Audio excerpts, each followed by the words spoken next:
आओ क्या करो भी कहाँ से हैं? कहाँ से क्या क्या चाहिए इसको? क्यों तंग कर रहे हो बच्चे को? हम नहीं छोड़ते। क्यों नहीं छोड़ते? दूर कहीं जाके तुम जाओगे फिर हम छोड़ेंगे। हाँ पानी ले आओ भी, एक गिलास पानी का ले आओ। अभी इसको देखता हूँ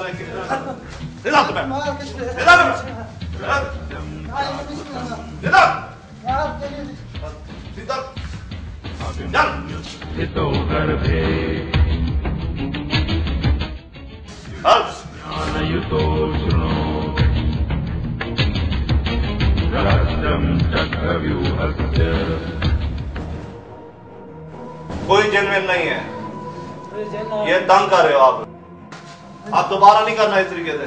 करेगा दोबारा नहीं करना, क्योंकि घर वालों को परेशान कर रहे हैं। कोई जिन्नात बनात नहीं आपके ऊपर। ये जो मरीज है ना, इस तरह के हमारे पास बहुत केसेस आते हैं जो ड्रामा रचाते हैं कि शादी के चक्करों में मोहब्बत कर ली, किसी ने वो रिश्ता ना मिला, या लड़की ने मोहब्बत नहीं की, इस तरीके से यानी कि इस तरह लड़कियां भी आ जाती हैं जो किसी से मोहब्बत करने लग जाती है, जो ड्रामा करते हैं, या घर में काम काज करने से डरती हैं, वो भी इस तरह ड्रामा करती हैं। जनाब एक होता है जिन, एक होता है जन। मेरे एक बुजुर्ग थे हमारे, वो एक जगह लेकर चले गए, मुझे भी साथ लेकर चले गए। मैं भी गया, वहाँ पर एक औरत को जिन्नात पड़े थे। बहुत से आमिल आए और पैसे लिए और भागते बने, बड़ी बड़ी आंखें निकाल रही थी। क्या जी जिन्नात आए हुए हैं। उसका बाप भी लड़की का कहे, वो भी कहे, सारे जिन्नात आए हुए। मैंने उसके पीछे से बाल पकड़ करना, मर्द का हाथ मर्द का ही होता है, उसको थप्पड़ जब मारा तो मैं कहा तेरे जिन कोई नहीं, जन ने जड़ा तेरा काम ने, जो तेरा काम है वो तू मुझे बता दे, अब तो हो जाएगा, मेरे जाने के बाद तेरा काम नहीं होगा, क्योंकि मैं सच इनको कह दूंगा कि ये जिन नहीं है, ये जन है। फिर उसने कहा कि जी मैं अपने कज़न को पसंद करती हूँ, हमारे कुछ अपने रिश्तेदारी मामले में झगड़ा है, नहीं तो मतलब मैं शादी उसी से कर। तो आकर उसे कहा कि भी जिन बड़ा सख्त है, नहीं निकलता मेरे को ना मेरे वास्ते किसी के वास्ते नहीं, बराए मेहरबानी करके इसकी। वो जिन कहता मैं चले जाऊँगा अगर तुम अपने रिश्तेदार आपस में सुलह सफाई कर लो। तो वो उसकी वालदा बोली, कहने लगा फिर तो जिन अच्छा कहता चलो आपस में रिश्तेदारी है, सुलह हो जाए। कार इन्होंने सुलह वगैरह कर ली, फिर उसकी शादी होगी बेचारी की उसी लड़के के साथ, माशाल्लाह उसके बाल बच्चे का। एक जिन है एक जान। लीजिए जनाब, भले चंगे मुंडे और कुड़ियों पर जिन के आशिक होने का किस्सा तो पाक हुआ, लेकिन काला जादू करने वाले को ये अमल करने के लिए जो पलीदगियां करनी पड़ती हैं वो भी एक हकीकत है। जो जादूगीर हैं वो लिखते हैं बुराई करके जादू, उन लोग गंदे लोग होते हैं। अगर कोई काले इलम का काम करता तो मैं थोड़े से 2-3 घूंट शराब के ले लेता हूँ। मैं दुनिया को, माशरे को, सबको बता रहा हूँ। अब मेरे पास जितनी भी औरतें आती हैं, लेडीज लड़कियाँ आती हैं, बड़ी आती हैं, छोटी हैं, सब आते हैं। अब मेरे पास एक ड्रामे की लड़की आती थी, ड्रामे में अलीशा नाम की लड़की है, तो वो मेरे ये स्टेज ड्रामा करती थी। रात को 12 बजे भी मेरे पास आई है वो, उसके साथ हम बिस्तरी कर ली। आमिल ऐसे करते हैं।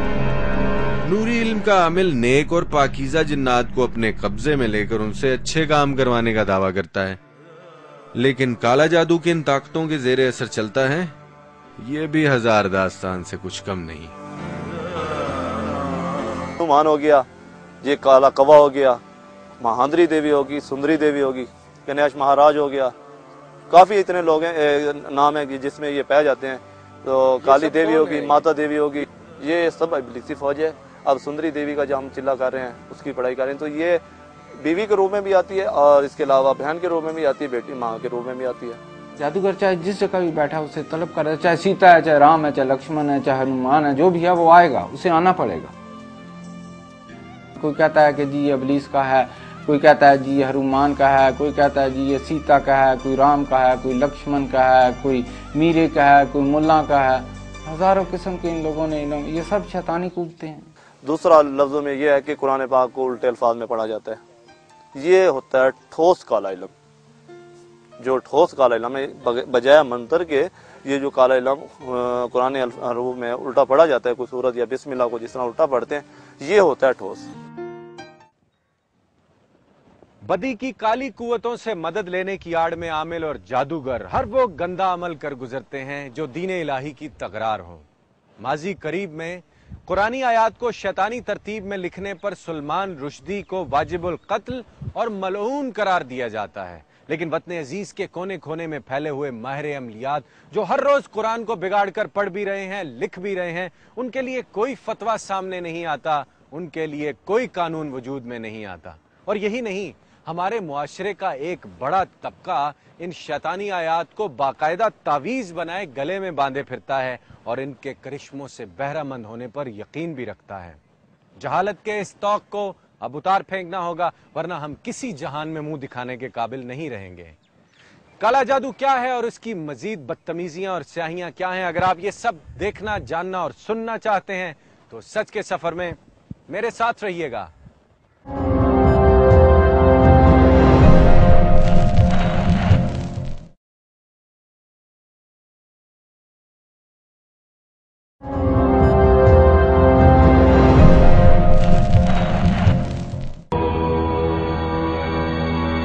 राम, सीता, लक्ष्मण, हनुमान, पार्वती और काली देवी अगर ये मान भी लिया जाए कि किसी दौर में रूह जमीन पर आए और फिर मर भी गए, तो आज जब कोई काला आमिल या इन हस्तियों का पुजारी उन्हें मदद के लिए पुकारता है तो वो अमली तौर पर कैसे दौड़े चले आते हैं? उनकी रूहें हाजिर होती, रूहें तो भटकती हैं ना। जन्नत में तो ये लोग नहीं जा सकते ना, तो ये यही बस धक्के खा रहे हैं दुनिया के अंदर ही। इनकी रूहें भटकती हैं, बस जो बुलाता है उनका चिल्ला वगैरह है शैतानी कामों का, बस वो करते हैं तो वो उनकी रूहें आ जाती हैं। मैंने शैतानी चीज़ें देखी, बहुत देखी हैं। इसमें मैं जब मेरा हाजिरी सिस्टम होता है तो उसमें वो चीज़ें मुझे सामने आती हैं, यानी कि एक चूड़े किस्म की होती हैं, बदबू होती है उनकी तरफ से, स्मेल होती है, ऐसी स्मेल होती है कि बंदा बैठ नहीं सकता। लेकिन क्या करें, हमने उसे पकड़ लिया है, ठीक है ना, हमने उसे कैद कर लिया है। वो चीज़ जब आ रही है तो हमने बर्दाश्त करना है। काला इल्म करने वाले आमिल चिल्ला कशी के दौरान अपने अतराफ में खूब रंग जमाते हैं। ऐसा वो क्यों करते हैं, इसका एक माकूल सा जवाब सुन लीजिए। अमल के लिए चिराग जलाना ज़रूरी है। अगरबत्ती और चिराग, ये दो चीज़ें जो है ना हमारे लिए मस्ट होती हैं। और इसके अलावा खुशबू, इत्र हो गया, ठीक है, और इसके ये दो चार चीज़ें हम ज़रूर रखते हैं कि तस्बीह हो गई, छुरी हो गई, ये अमल के लिए हमारे लिए बहुत ज़्यादा बेहतर है। हम कोई चिल्ला वगैरह करते हैं या पढ़ाई किसी का अमल करते हैं, उसके लिए ये चिराग जलाए जाते हैं। या फिर उसके लिए किसी का मोहब्बत का काम है या किसी को बुलाने का काम है तो उसमें हम चिराग जलाते हैं। काले जादू में इस्तेमाल होने वाली अशिया और जानवरों की एक लंबी फहरिस्त है। फिलहाल इनसे मिलिए। इनका नाम है मिस्टर उल्लू। कहने को ये एक बेवकूफ परिंदा है, लेकिन जादूगर के लिए लाजवाब नेमत। लोगों ने वैसे बहुत ज्यादा शोबदाबाजी की हुई है इस उल्लू तंत्र के बारे में, जी ये हो गया जी, फलां हो गया जी। इसमें चंद एक पॉइंट होते हैं जिसके ऊपर किया जाता है। मैंने एक उल्लू को 11 दिन के अमल में किया हुआ है। बोलता है ये चीजें मुजरब हैं और बहुत अच्छा काम देता है। इससे जिस बंदे को भी मैंने खिलाया वो बंदा उसका बन गया। मेरे इल्म में तो ऐसी कोई बात नहीं है कि वो बोल पड़ा है। हो सकता है शायद बोल पड़े, मगर मेरे इल्म में तो मैंने तो कहानियों में, किस्सों में सुना है कि ये बोलता है। कब्रिस्तान और अमलियात का ताल्लुक बहुत पुराना बताया जाता है। रात के पिछले पहर अंधेरी कब्र में बैठकर चिल्ला काटने के बारे में आपने जरूर सुन रखा होगा। आज देख भी लीजिए। सबसे पहले हम कब्र खोदते हैं, कब्र खोद कर उसको फिर जगह साफ सुथरी बनाते हैं, नीचे बैठने के लिए जगह बनाते हैं, एक चिराग लगाते हैं, फिर चिराग लेके अपना साथ बैठते हैं। फिर बैठ के जहाँ अपना विर्द जो भी होता है, जब करना होता है या फिर कोई जिक्र करना होता है या कोई भी अमल कर रहे हैं तो उसको मुकम्मल करते हैं। वाह साहब, मैंने अब यहाँ पे बैठना है, यहाँ पे अब मैंने चिल्ला करना है और जितनी देर मेरी पढ़ाई मुकम्मल नहीं होगी इतनी देर मैं यहाँ पे बैठा रहूँगा। ये जिन्नात की टोटल चीज़ें, जो जिस चीज़ को हमने हाजिर करना है, पहले जिन्नात आ गई, फिर इसके बाद कुछ और चीज़ आ गई, मक्कल आ गया, या हम देवी का कर रहे हैं या महाराज का कर रहे हैं, सुंदरी का कर रहे हैं या किसी और चीज़ का कर रहे हैं। मकसद है जिस चीज़ का हमने करना है, हम जो भी मैंने करना है, यहाँ पे वो चीज़ें हाजिर होती हैं।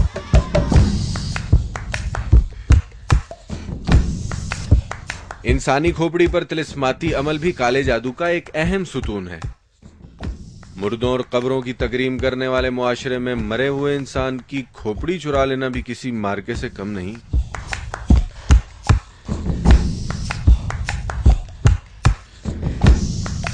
मुर्दे की खोपड़ी का जब अमल करते हैं तो वो भी कब्रिस्तान में बैठ के करना होता है। तो खोपड़ी पहले कहाँ से लाई जाए, ये भी तो यानी कि एक बहुत मुश्किल वाली बात है। खोपड़ी जहाँ से भी मिलती है फिर मिल जाती है, अगर बंदा मुश्किल से, अगर इस पर बहुत जुर्म वाला काम है। जो बंदा खोपड़ी के ऊपर काम करता है तो वो भी कब्रिस्तान में आगे करता है। आमतौर पे कहाँ से मिल जाती है खोपड़ी? आमतौर पर नहीं मिलती, ये रिस्की काम होता है। कभी यानी कि कहीं से कब्रिस्तान से कोई कब्र खोदने वाले से कभी कहीं से मिल गई तो मिल गई, वरना ये 100% नहीं है।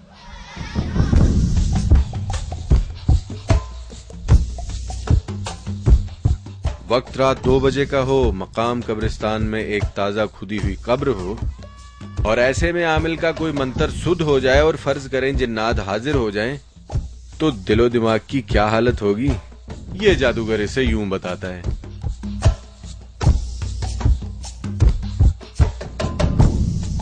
यानी कि कब्रिस्तान का कोई अमल कोई आसान नहीं है। कब्रिस्तान में बैठ के और कब्र के अंदर, और ये कब्र के अंदर बैठे हम, और ये ऐसे लेवल में बैठना कोई मुश्किल आसान नहीं है। ये बहुत बड़ा मुश्किल काम है।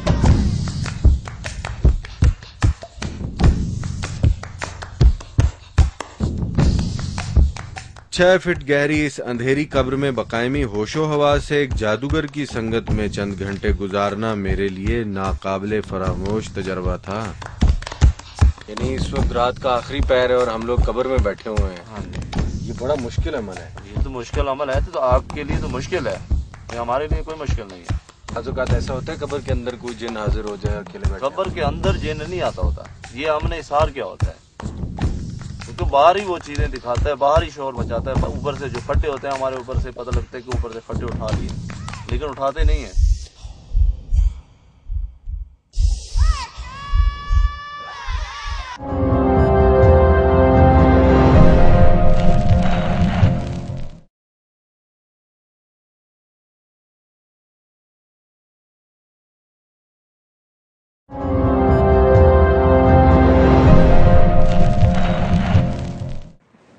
माहिर अमलियात और जादूगर हजरात अक्सर औकात अपने अजदाद की झूठी कहानियां अखबारात में रंगीन सफ़हात पर फुल पेज इश्तिहार की सूरत में छपवाते हैं।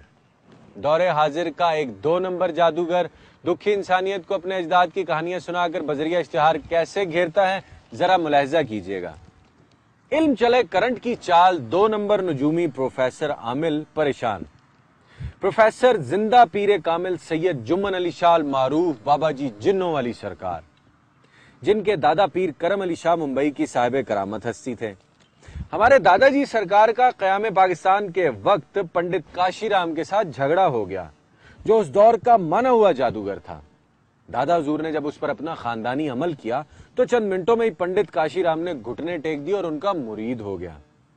मेरे दादा जान ने उसकी तमाम शक्तियां अपने कब्जे में ले ली, जिनके नाम ये हैं: हनुमान, क्षेत्रपाल, भैरव, नाग देवता, लूना चमाड़ी, चुड़ैल, लक्ष्मी देवी, पार्वती देवी, काला कलवा, मक्खू साधन, पिछल पैरी, हरभंग आखफा, डायन और इन जैसी लगभग 72 बलाएं ऐसी हैं जो आज भी हमारे कब्जे में हैं।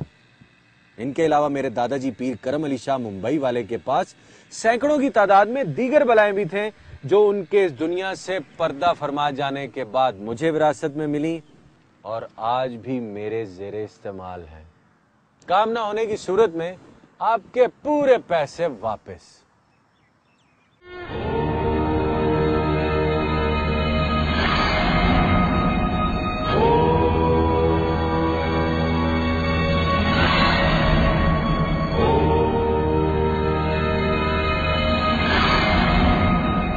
श्री कृष्णेन सुभद्रायै गर्भवत्यै निरूपितम्।